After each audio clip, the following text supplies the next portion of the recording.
Studio Mirganj. Urgent बार Shubham films.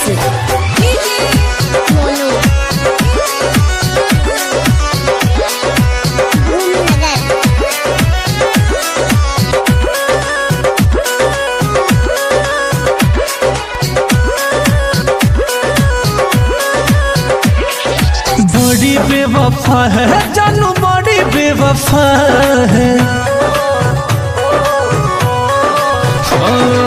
बड़ी बेवफा है जानू, बड़ी बेवफा है। बड़ी बेवफा है तू तो बड़ी बेवफा है।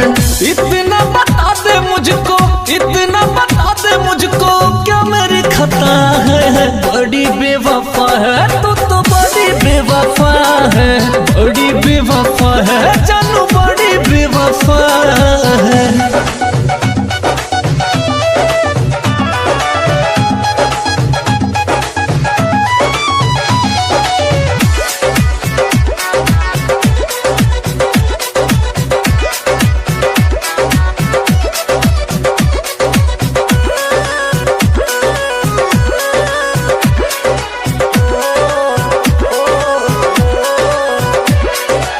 सोचा नहीं था कभी दिन ऐसा आएगा, डोली में बिठा के कोई और लेके जाएगा।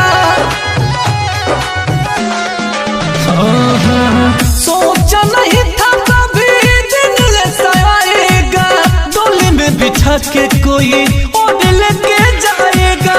दिल से निभाया तूने, दिल से निभाया तूने, ये तेरी जफ़ा है। बड़ी